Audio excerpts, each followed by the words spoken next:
This is the X-Zone Broadcast Network, broadcasting worldwide on broadcast affiliates and satellite program providers, including CNN Broadcast Network, Sirius Satellite Network, Star Media, Good News Radio Network, Angel Broadcast Network, Wiki Broadcast Network, and WPBN TV. For more information on the X-Zone Broadcast Network, visit us at www.xzbn.net.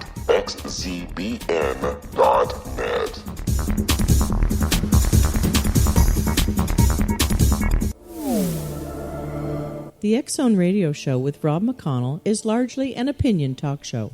All opinions, comments, or statements of fact expressed by Rob McConnell's guests are strictly their own and are not to be construed as those of the X-Zone Radio Show or endorsed in any manner by Rob McConnell, Relmar McConnell Media Company, the X-Zone Broadcast Network, its affiliated networks, stations, employees, or advertisers.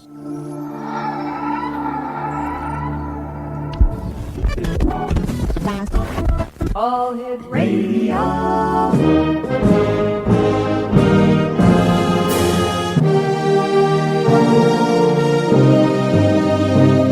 Welcome to the X-Zone, a place where fact is fiction and fiction is reality.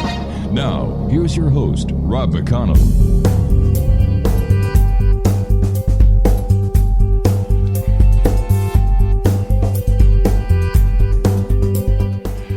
Welcome back to the X-Zone, everyone. It's looking more like Christmas than it ever has this year. We're expecting one heck of a blizzard to hit us. My guest this hour is Peter Kling, and he was telling me in his part of the world they're expecting 2 feet of snow. And outside our studio windows, it's I can usually see one of the main thoroughfares here in Hamilton, but I can't see past 2 buildings. That's how hard the snow is coming down. So wherever you are, be safe, drive carefully, and take your time getting home tonight. As I said, my guest this hour is Peter Kling. We've had the pleasure of having on the show many times. The Kling family has a 500-year history of standing for the truth, starting with the Reformation of the Church. Following in his ancestor footsteps, Peter Kling began his education in the Scriptures before the age of 5 and his education in the sciences by the age of 10. Peter first started seeing future events at the age of 9, had alien contact at the age of 18, has survived attempts on his life 16 times, X-Zone Nation. And, you know, I could go on and on and on about this very interesting man, but I won't, because I want him to come on the air and talk to us about 2 very interesting topics tonight. First of all, Peter, welcome to the X-Zone. I'm glad you're home. Thank you very much, Rob. All right, what are we going to be talking about tonight? All right, you say it, because I pronounced it wrong. Well, we're going to start, actually what we're going to talk about is aliens. but where we're going to start is with World War I. Actually, we start prior to World War I with the Vril Society. Mm-hmm. And there's this interesting connection that just it may answer a lot of questions. If nobody has any knowledge of the Vril Society, I strongly suggest that you look it up, do as much research on it as you can. V-R-I-L, Vril. Well, can you give us a little bit of a hint on what they're about? Yeah, I was just gonna go there. Psychic.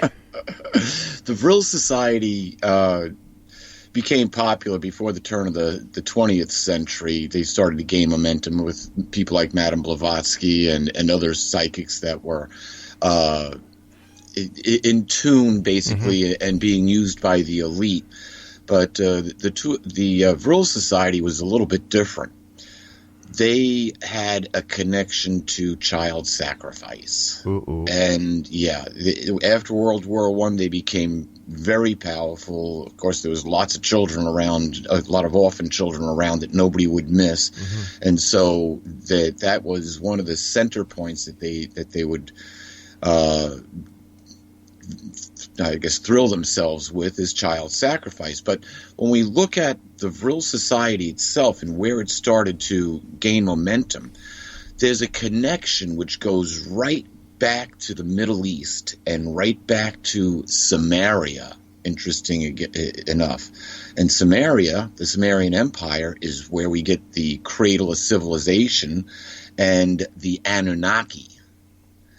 So they don't in the research, they don't tell you they don't use the word Anunnaki because I guess that makes too much of a connection, but they take you right back to ancient Samaria, and we already know the history of ancient Samaria, and this is essentially I guess you would call it the second contact, or the second, if you want to call it, an invasion of Earth by extraterrestrial species. The first happened several hundred years before that. During the days of Noah, we had what is recorded as the Watchers in the book of Enoch, and they were the fathers of the Nephilim. There's a tie-in to this. It's the Nephilim tie-in, I guess, is what we want to really look at, and I'll talk a little bit more about that in a few minutes. But they started researching, the Vril Society started researching all their connections right back to the Middle East, and then they joined up with the Thule Society, and both of these societies became very operative within the Nazi Party. Hitler himself really wasn't all that interested in any of the occult teachings of the Norse or of the Thule Society or of the Vril Society. He was more interested in carrying out world domination in the name of secretly by the Vatican. It was the Third Reich, the 3,000 years of rule. Who had the first two? All right, Peter, we're going to have to Roman Empire. We're just going to have to take a little break here. Peter Kling is our special guest, Exonation. And we've had the pleasure of having Peter on the show many times before. And if you'd like to contact Peter, what's your website again, Pete? PeterKling.com. Very easy. PeterKling.com. All right, buddy, stand by. Peter and I will be back on the other side of this break as we continue here in the X Zone from our snowy broadcast center in Hamilton, Ontario, Canada. Don't go away.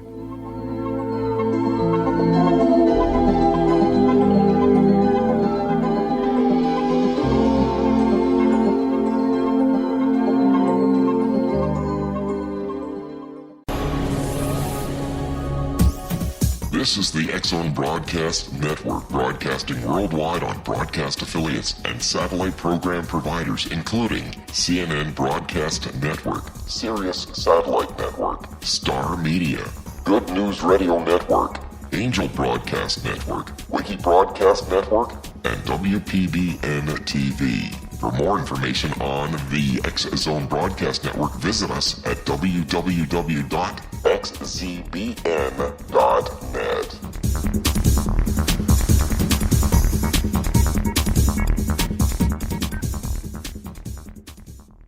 How would you like to be able to read other people's minds? Well, the next best thing is here. When you know how to read a person's name, you know how the person thinks, feels, and behaves. Each letter in our name holds a key to unlock our true essence. Our name contains both our gifts and challenges in this lifetime. Mnemology science discovers personality secrets hidden in the placement of the letters of our names, including the first and last impression people remember about us. Sharon shows us how to interpret the arrangement of letters as outlined in her book, Know the Name, Know the Person. Sharon Lynn Wyeth created mnemology science after 18 years of research and testing her theories, and has supported thousands of people around the world in understanding themselves and others better. You'll enjoy Sharon's unique teachings as she shares her system to learn the gifts behind your given birth name. Even if you don't like your birth name, there are jewels in this book. If you're thinking of changing your name, ready to name your child, or wanting to get along better with others, this is the book for you. If you'd like to improve your relationships and change your life for the better, get the book today, Know the Name, Know the Person, or visit www.knowthename.com. That's www.knowthename.com.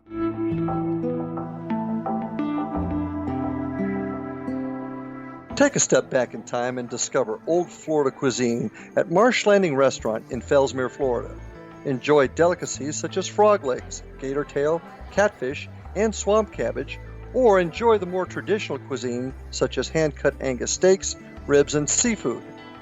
Join us for breakfast with a southern flair featuring sweet potato pancakes, biscuits and gravy, and much more. Planning a party?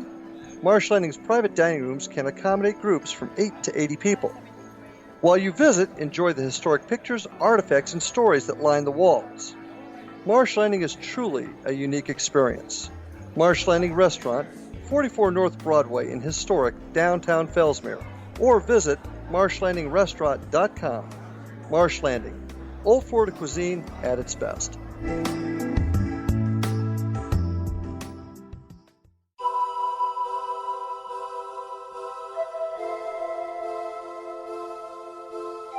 If you're a seeker, don't miss the inspiring book Shamanic Awakening, Between the Dark and the Daylight.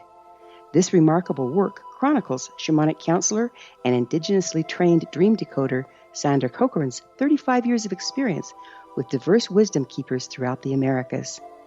Sandy's initiations across the British Isles, Turkey, Greece, and Egypt, combined with her knowledge of symbology, psychology, and myth, influence her dream blog and workshops.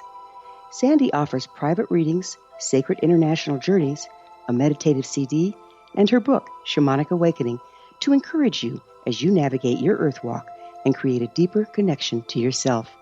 Find this and more at her website, starwalkervisions.com.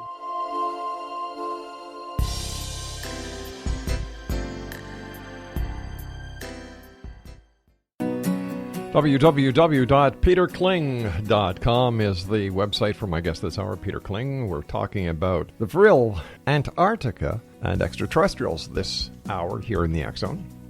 Peter, sorry I had to cut you off for that commercial break, but you know how it is in this business. Those breaks are hard. Yeah. So continue, my good friend. The clock rules.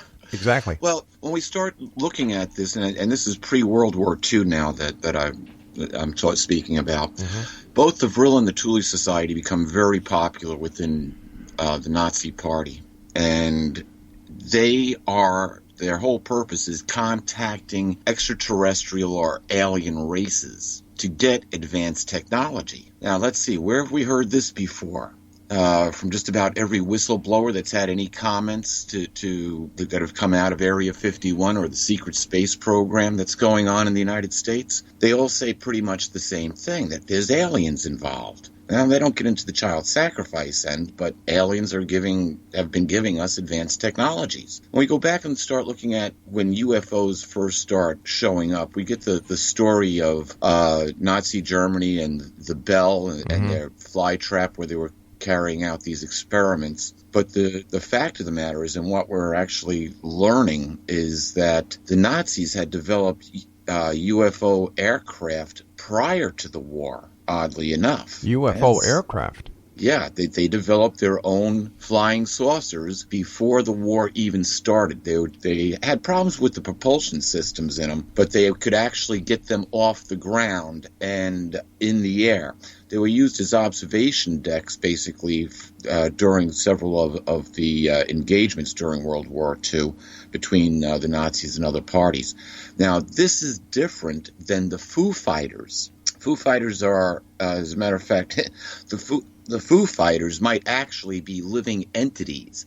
They might actually be ETs or aliens themselves. I heard a very interesting comment or story just a couple of days ago about a B-17 pilot whose plane was shot up pretty badly, and they didn't know whether they were going to make it back or not. And he said that they were surrounded by Foo Fighters. And then all of a sudden, the image of Jesus appeared between him and his co-pilot, and it put his hand on his hand and accelerated the aircraft, and they actually made it back to base. You know, interesting story to say the least. But getting back to where the Nazi situation is, prior to the war, the Nazis sent out all sorts of archaeological teams all over the earth, especially to the Middle East, and then from there they go up into Tibet, and they're all looking for ancient technologies to link them to the Nordics.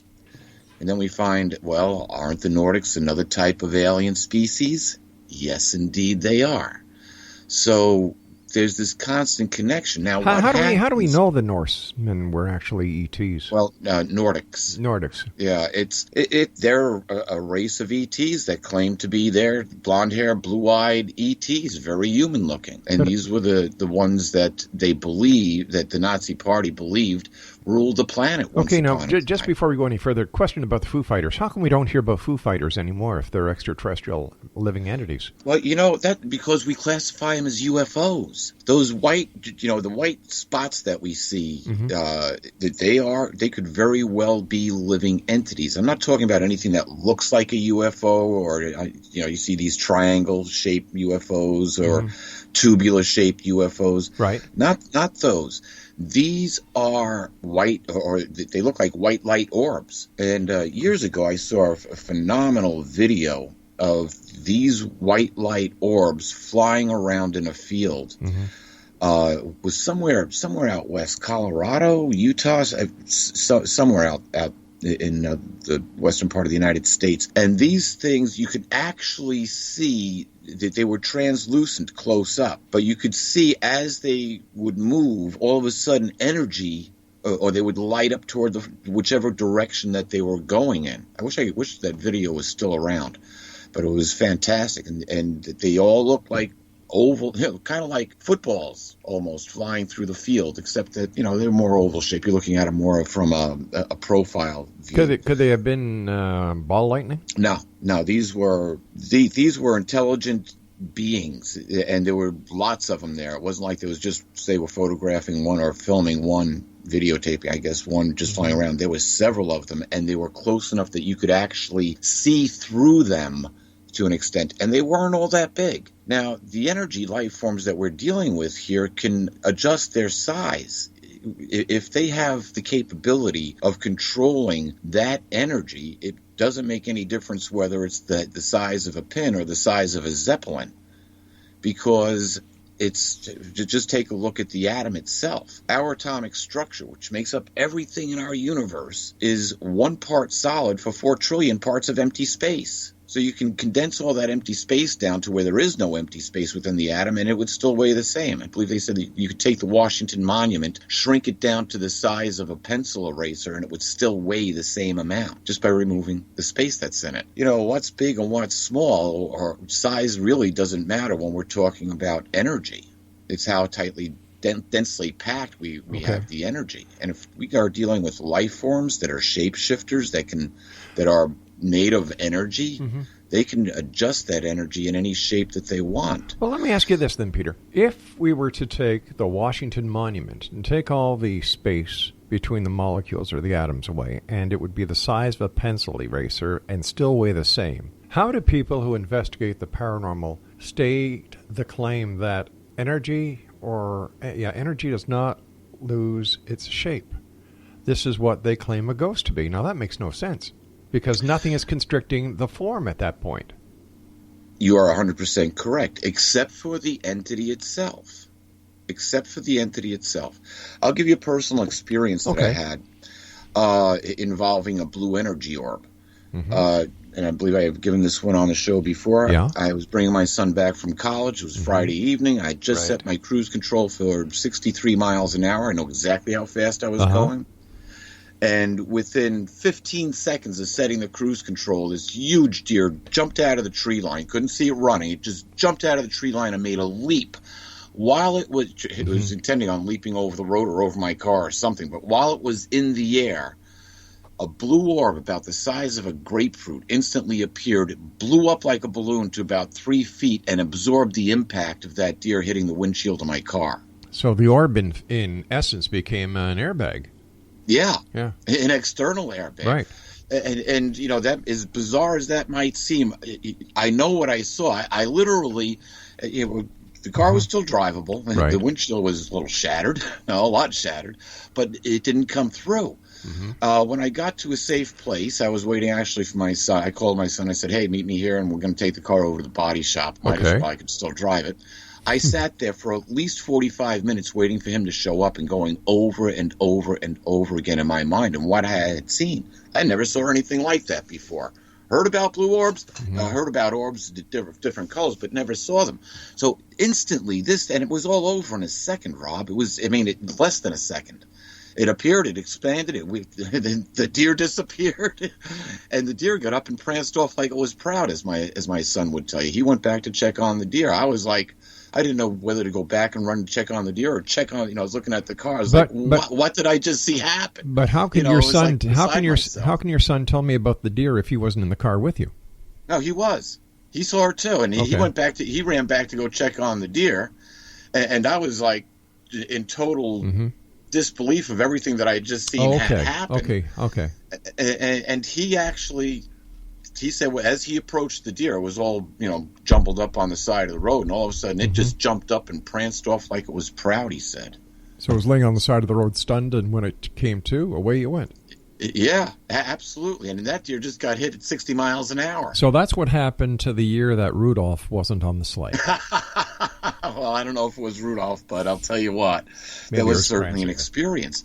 And now I have had encounters with other extraterrestrials. I had my extraterrestrial contact when I was 18, but they were very human-looking. Also, there was no spaceship involved. We were taken underground, or they took me underground.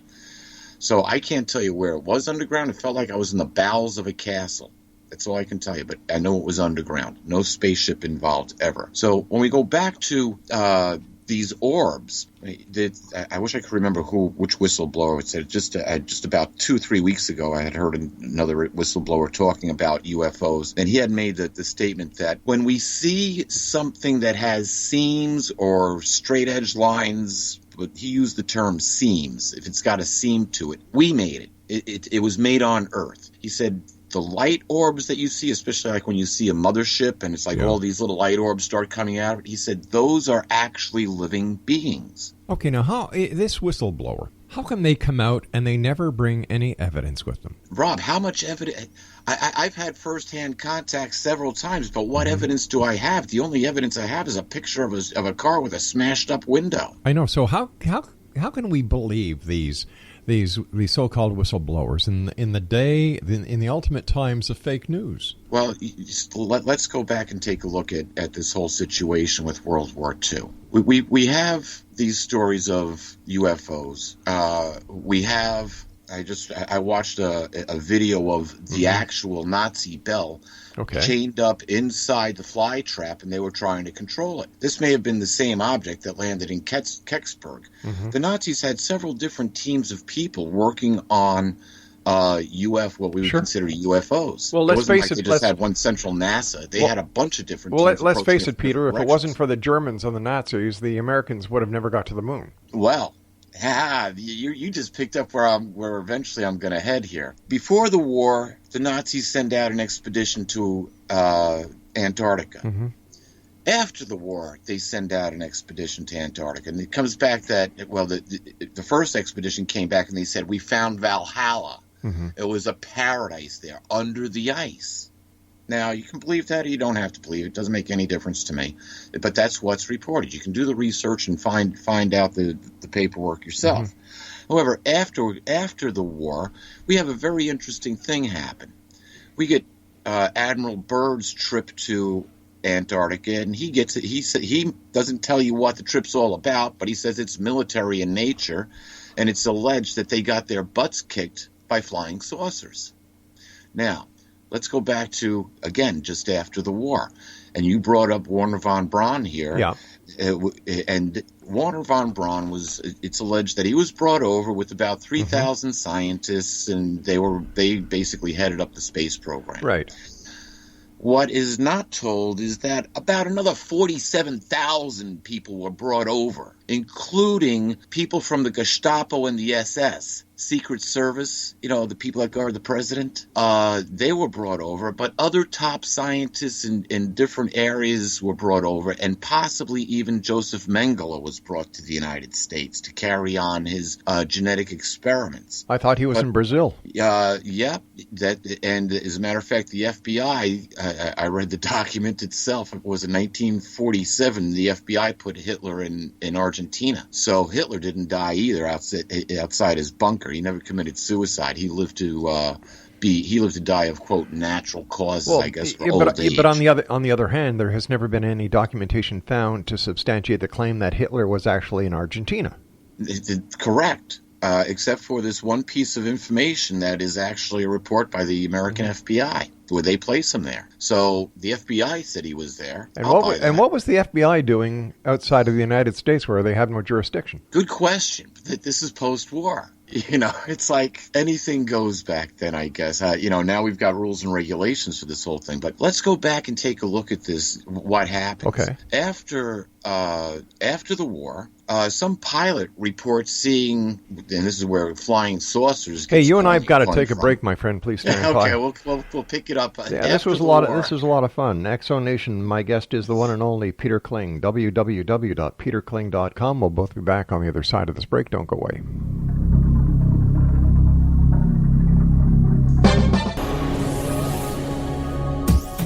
This is the X-Zone Broadcast Network, broadcasting worldwide on broadcast affiliates and satellite program providers, including CNN Broadcast Network, Sirius Satellite Network, Star Media, Good News Radio Network, Angel Broadcast Network, Wiki Broadcast Network, and WPBN TV. For more information on the X-Zone Broadcast Network, visit us at www.xzbn.net.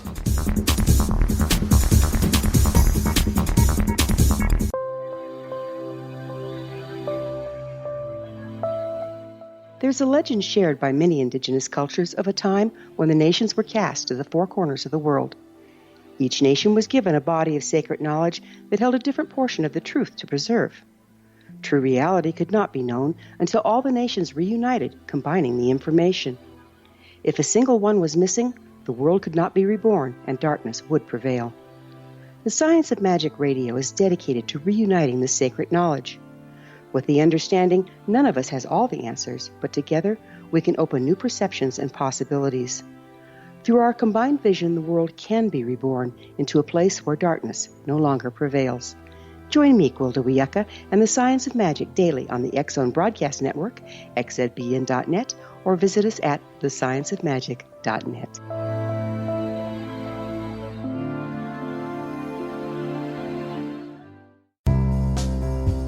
Gibbs A. Williams, Ph.D., is a practicing psychoanalyst, supervisor, researcher, and author in New York City.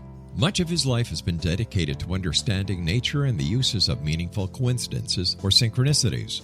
His radical and original non-Jungian, non-mystical, non-magical theory of synchronicities illuminates much of the fog surrounding this challenging and perplexing topic. His ideas and manners are fresh, presented in a style that is both entertaining and highly informative.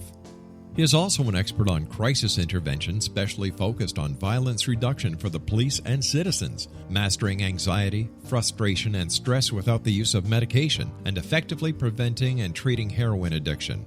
Dr. Williams can be contacted at his email address at gwilliamsny11@aol.com or visit his website at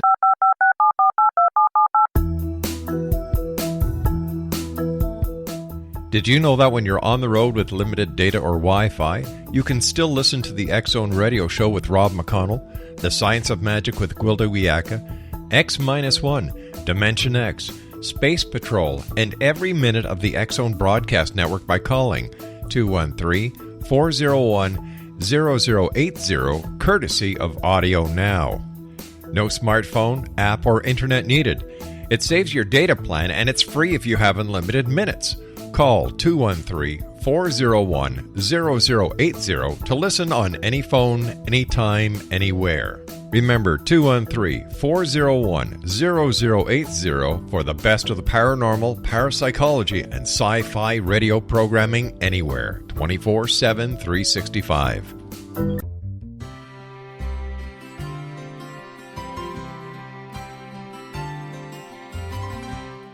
True healing must address 4 levels: physical, emotional, mental, and spiritual, for us to live joyful and productive lives. We tend to treat 3 of the 4, leaving the spiritual languishing. If you're tired of the same dysfunctional patterns cropping up in your life, soul balancing is for you. Trixie Phelps, owner and founder of Soul Balancing, is a naturally gifted energy healer trained in numerous esoteric forms, including shamanism. Trixie has created a powerful modality that safely and effectively clears your energetic field. A soul balancing session can remove interference, heal trauma, and restore your hope. Contact Trixie for a life-changing long-distance session today, www.soulbalancing.world.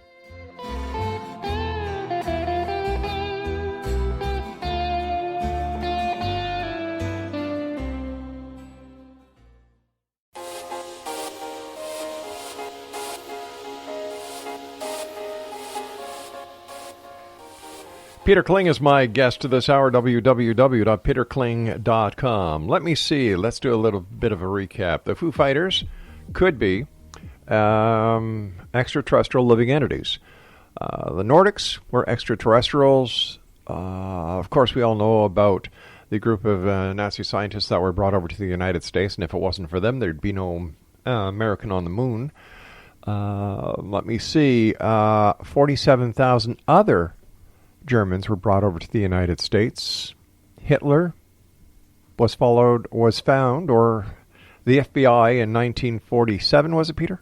I believe that's the date that I recall, 47 or 48. 47 right or after the war. They found him in Argentina, or claimed that that's where he was. Yeah. If they found him, why wasn't he brought back as under war crimes?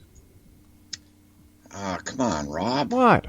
Who financed World War II? I don't know who. Prescott Bush and George Herbert Walker. They're two biggest financiers of World War II.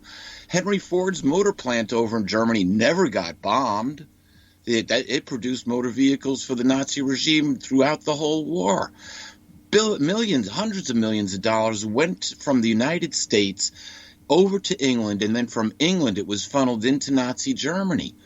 These people supported it. They made a major investment in Hitler and in the Nazi Party, and now they wanted their investment back. Come on, everybody looks at ROI, return on investment. All right. Who comes into power after World War II? Prescott Bush was actually charged with for treason under the Lending Aid to the Enemy Act. He had all his assets seized. This happened in 1941. He had all his assets seized because he was funneling money to Hitler. Now, how does he go from being a treasonous person to becoming a U.S. senator and having a son that becomes head of the director of the CIA and then president, and has a grandson who's an idiot that becomes president? I guess we can say the same way that Joseph Kennedy did. Yeah, all backdoor deals. All backdoor deals so with the power brokers that are running the planet. All right, so if everything is power brokers, we're bringing in the Illuminati, we're bringing in the New World Order at this point. Where does Donald Trump fit in? Because he doesn't seem to be the... You know, that's the proverbial stick in the globalist bicycle spokes. But that's another subject. Let's drop back, because this is going to get interesting. Okay. You're going to like where we're going to go here. All righty. So all of a sudden we have UFOs showing up in the United States and in Argentina, both after World War after World War II. It was a private pilot, flying his personal plane, that claimed to see these shiny disc-like or saucer-like craft. And we're talking about Kenneth Arnold here. Yeah. I couldn't remember his name, but yeah. So that was the first report. Then we get a report out of with UFOs in Argentina. Then we get the Roswell incident, and where are these UFOs coming from? The secret space program that was brought over with those other 50,000 scientists and secret agents and. But if it was the secret war program, how come it took so long to get the American space program off the ground? How come Russia beat the United States in every category except landing on the moon? Because, the Russians also grabbed as many scientists as they could out of Germany. However, the top scientists may have gone to either Argentina or Antarctica. But Argentina has never had a space launch? Nope, they've never had one at all. And recently, space launch is to the secrets, or I should say NASA and space launches are to the secret space program what the Macy's 4th of July fireworks display is to the business of Macy's. It's something for the people to look at and say, "Oh wow, what fantastic technology." Meanwhile, the real business is going on behind closed doors. So now we get an interesting agency that comes up that is now investigating UFOs. They write this book. Project Blue Book? Mm-hmm. And they go around to all the people that see UFOs, and but they say, the agency "No, was you didn't see UFOs. But you wait a saw minute, Peter. Venus Peter. reflecting off a swamp gas." Peter. The Project Blue Book was done by the United States Air Force, not an agency that was just made up. Yes, but you've got the Men in Black. Where do the Men in Black come from? And then these guys are always showing up after, even with the Kecksburg incident, where this thing falls out of the sky, and they thought, well, maybe it was a Russian. They tried to pass it off as a Russian satellite that failed. But eyewitnesses said it had hieroglyphic writing on the side of it. But nobody got close enough. The entire area was quadrant off to the media and to the public. There were a couple of interviews that I had seen with local people who got there before anybody else did. But how do we know these? How do we know these aren't people who are looking for their 5 minutes of fame and they'll do anything to get on camera? You know how you raise a good point. And here's the thing: any one story by itself means nothing. It means nothing. But all of a sudden, when we start putting everything together, we see who's seeing the secret space program, claiming they're seeing UFOs. And now they're being told, oh, no, you didn't, by these guys that show up. And what you saw was something else. And people are sworn to secrecy. People inside the military can't talk about certain things because they took secrecy oaths.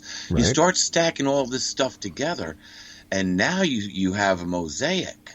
It's no longer just one little tile here, one little tile there. You've got the whole puzzle put together, and you can start to see a beautiful picture. It's either that or you're putting the pieces in the wrong order. Well, but wait a second. Let's look at the evidence. When do we start seeing UFO aircraft? Actually, first time is in Germany. Actually, no. The great airship. What's it called? The great airship. Oh my gosh! Zeppelin? No. In the 1800s, or in the United States, throughout the southwestern United States, the great airship Flap of the 1800s.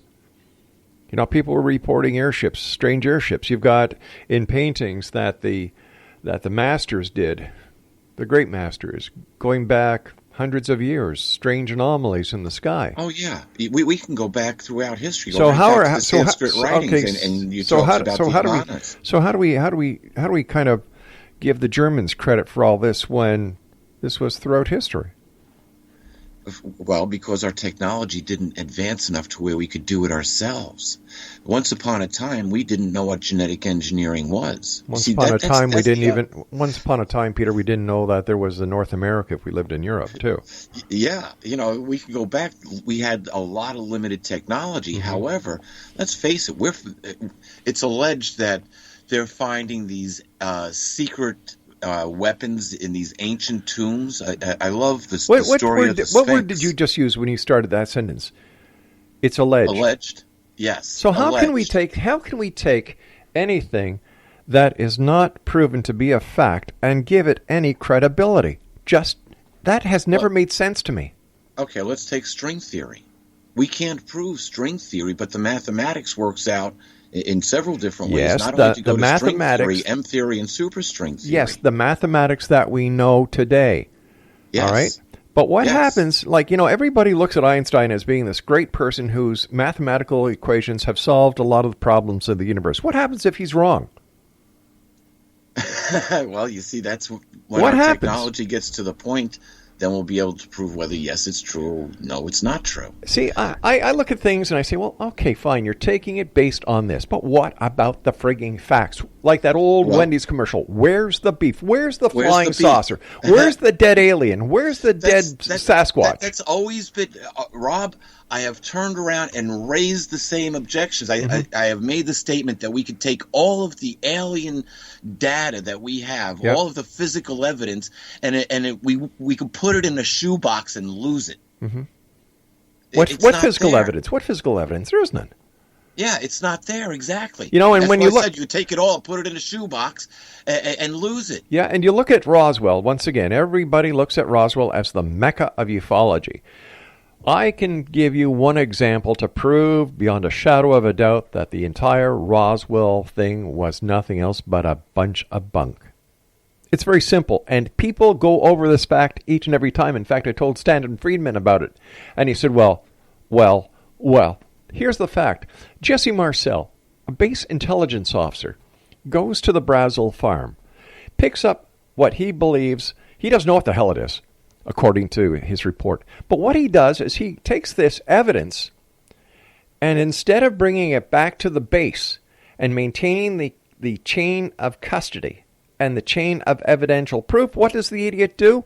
He takes it to home and lets his kid play with it. That right there ends the Roswell case. I'm sorry.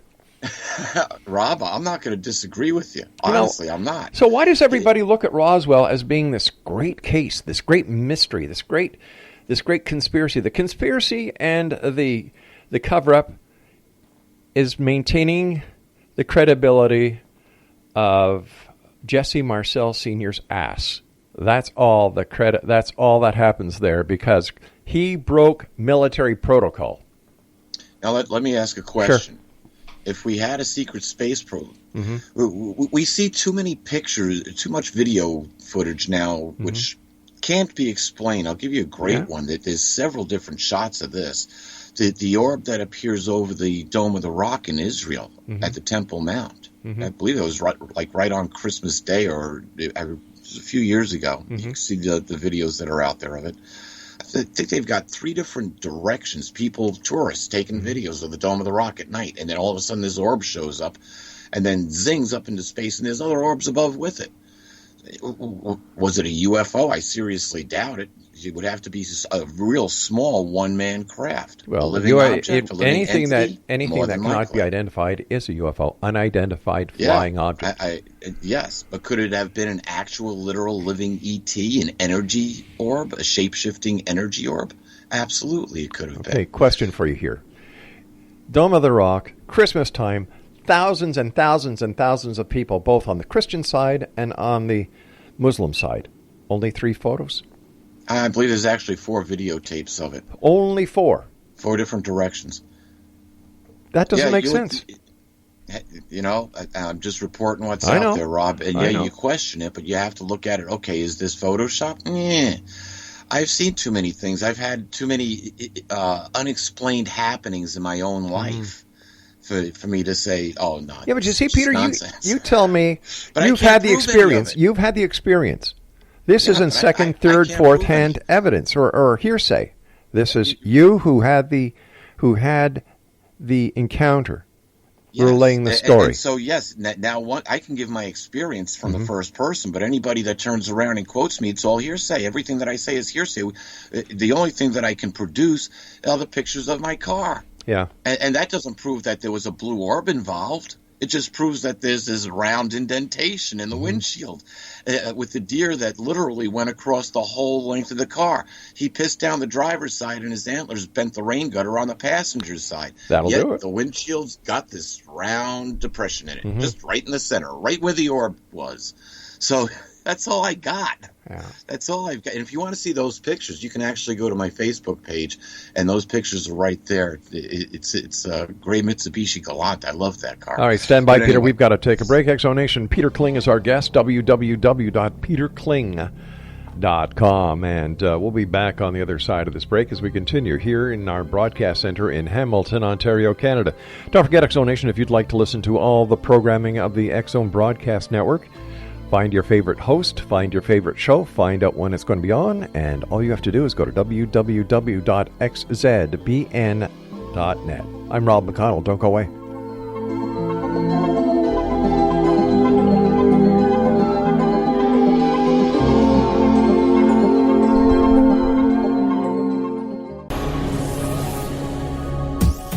This is the X-Zone Broadcast Network, broadcasting worldwide on broadcast affiliates and satellite program providers, including CNN Broadcast Network, Sirius Satellite Network, Star Media, Good News Radio Network, Angel Broadcast Network, Wiki Broadcast Network, and WPBN TV. For more information on the X Zone Broadcast Network, visit us at www.xzbn.net.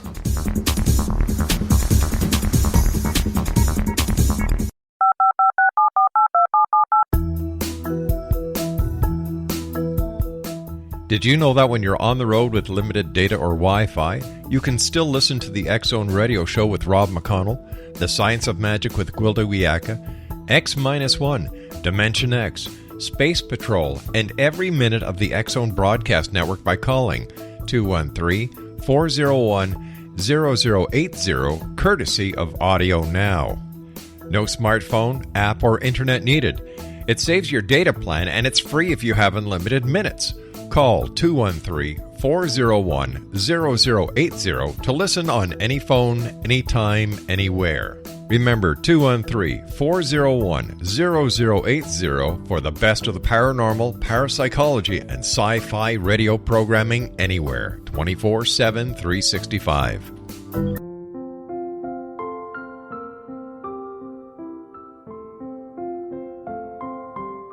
I am Dr. Carl O'Helvey, founder, president of a new cancer foundation focusing on evidence-based physical, mental, and spiritual interventions, including natural cancer cures, prayer, meditation, affirmations, nutrition, and other related holistic cancer prevention and cure modalities. These are used in cancer education, research, and financing care. I ask for your help to continue this important work by donating at www.holisticcancerfoundation.com.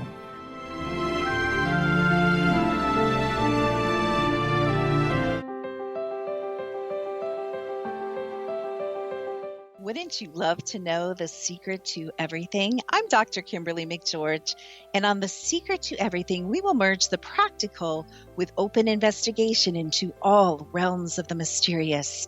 We will talk to cutting-edge alternative health practitioners, those who inspire and motivate you in business and life, and of course, we will share stories of the paranormal, conspiracy, and cryptozoology. You will transform because of the frequency I carry, the frequencies my guests carry. Life may never be the same after you listen to this program, for the secret to everything is for you, the listener, for those who desire more in every area of their lives and believe that it can still be found. Listen and discover thesecrettoeverything.com.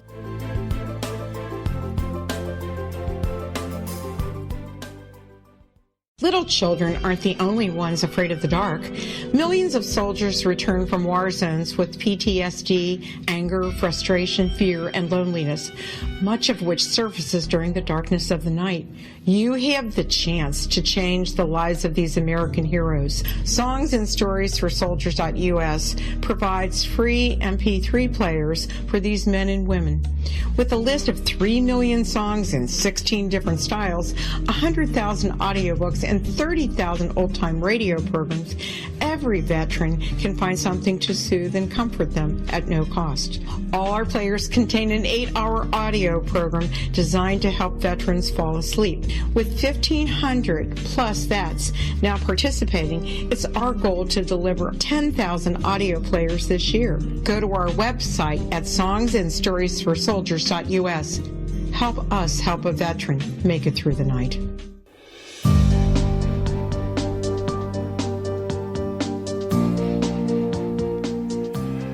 Welcome back to the X-Zone, everyone. If you'd like to visit the X-Zone Broadcast Network, there's a very interesting conversation that our good friend Kevin Randall, who hosts the A Different Perspective, had with Bud Hopkins' significant other.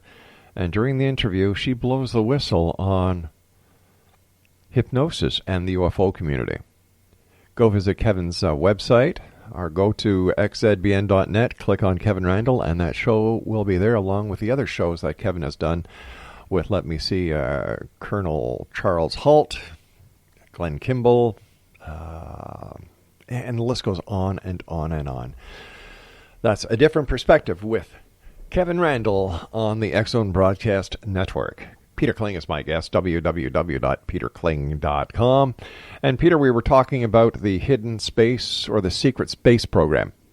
Yeah, when I look at Roswell, if there was a secret space program and they didn't get whatever they were launching too far and it did crash, the last thing you would want that to do is get out in the public. Now, I'm not saying it involved aliens. I'm talking about Area 51 stuff.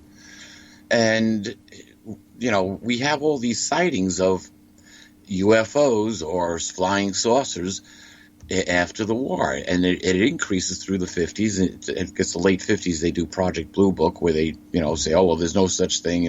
We can't identify it.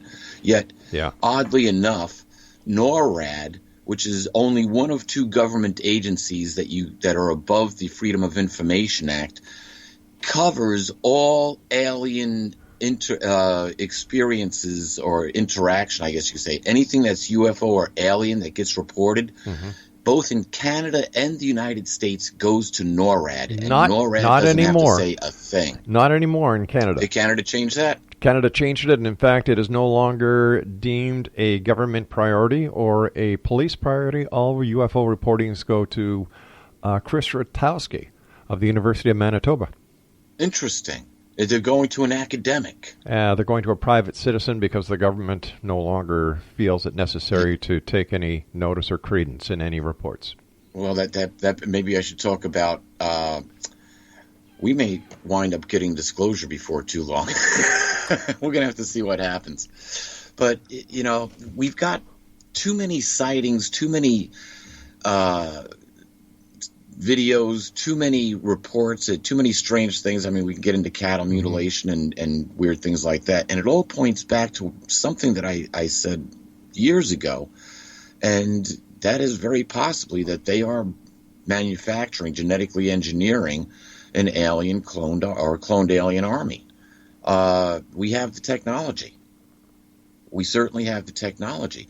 And here's the wild thing, Rob. Okay. I can invalidate all of Christendom with one sentence. With one sentence, I can invalidate every Christian belief on the face of the planet. And it goes right back to Genesis, the second chapter, the 21st through the 23rd verses, which is essentially nothing more than a record of genetic engineering. And that one sentence is, who were the genetic engineers? Now, what does it say in the Bible, though? It says, God said that it's not good for man to be alone. I'm going to create a helper for him. Now, pay attention to this part. So he causes a sleep to come over the man. He opens up the flesh. He removes a rib, a tissue sample, and he proceeds to build a woman from it. That is a record of genetic engineering. And then what does Adam say? Hi, it's Bruce. As this is bone of my bone and flesh of my flesh. Yeah. This one was taken from man. He knew she was cloned. I shall call her woman. So now remember, yes, we were genetically engineered. All of life on Earth was genetically engineered. We can go back to the just look at the fossil record. All of a sudden, life just explodes on this planet to a level that has never been at the Cambrian period. There's never been such diverse life on planet Earth as there was during the Cambrian period. Or is it possible that the links have not been found yet? Because we know that archaeology lies. We know that science lies. Yes. We know that history lies. Like, my God, Peter, they're still teaching in the school Christopher Columbus discovered the Americas. How stupid do they think people are? Zahari Hawass. That man is the biggest fraud on the planet when it comes to Egyptology. Yes, he is. Come on.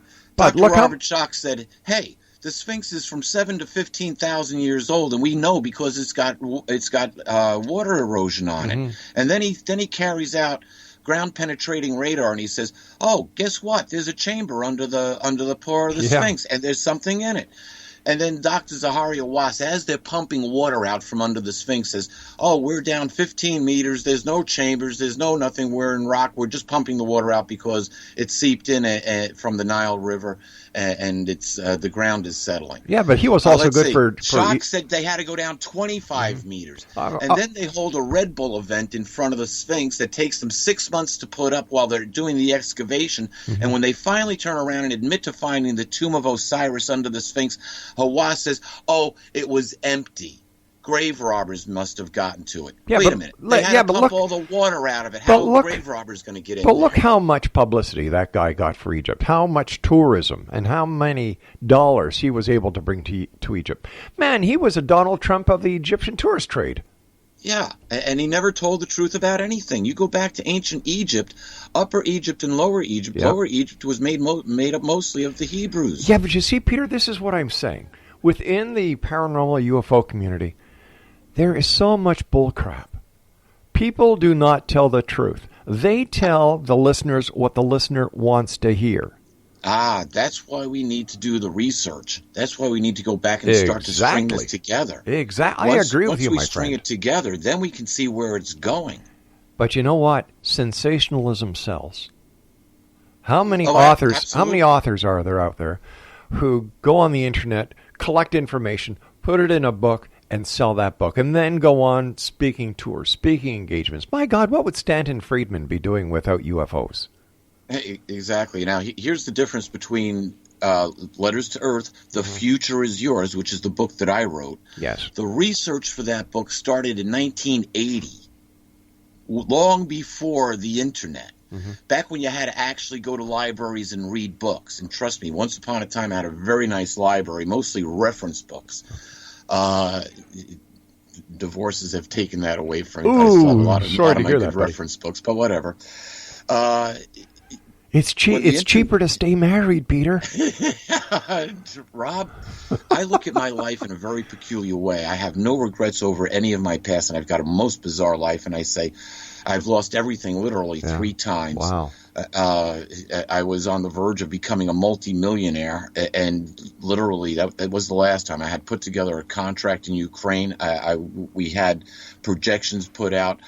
Everything was falling right into place. In 18 months, actually 9 months, we would have broken $1 million. Wow. In 18 months, we would have been over $2 million in projected sales for what we were doing, and that's based on numbers that the experts were giving me. The issue was I got sick and was dying, and I needed to come up with $70,000 to do an infomercial.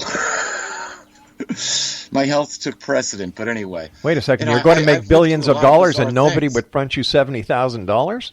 It was 2008, October. Oh. Yeah. I was literally losing a pound a day. Oh, my God. Yeah, and I was only that was after being treated for a stomach issue that they couldn't figure out. It took another 4 months for them to figure out what the heck it was. I literally went through 4 months of testing from hospital to hospital. So that song "Blowing in the Wind" would have been you being blown from one part to the next part. I'm 6 foot tall and I weighed 114 pounds. If there was a tattoo on my arm, you'd swear I was an Auschwitz victim. That's awful.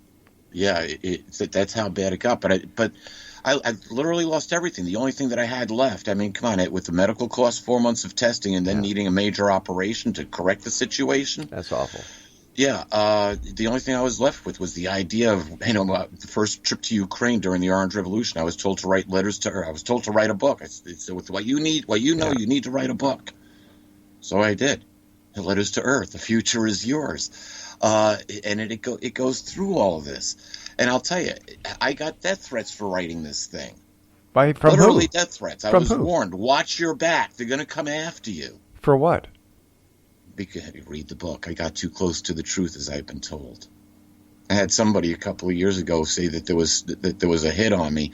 This was somebody that worked for both people who warned me. The first one and this last one said that they both worked for the intelligence agencies in the United States, the ABC companies. And the last one, he was a little bit screwy, but he said, "Hey, they had a hit out on you, and I got it stopped." Whether he was telling me the truth or not, it's like, go ahead, let them try. They tried to kill me 16 times. They haven't been successful yet. The one time they were, I got sent back. So, I look at my own life and I've got no regrets over anything that's ever happened, because if those things didn't happen, I wouldn't be here with you today giving this information, or any other time providing this information to our listeners. And it's all in Letters to Earth, where we came from, how we got here, why things are as screwed up as they are, and what our future is. I'll go back to what Warner von Braun said. The last card that they're going to play is the alien card. They've already done World War. They've already done communism. They already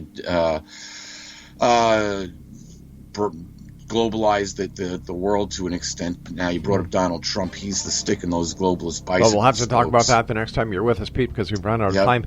Take care of yourself, my good friend. Read Letters to Earth and watch Antarctica. Okay, that's next time here on the X Zone. Yep.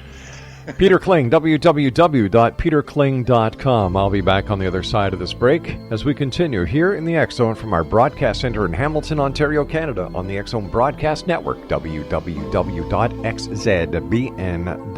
Don't go away.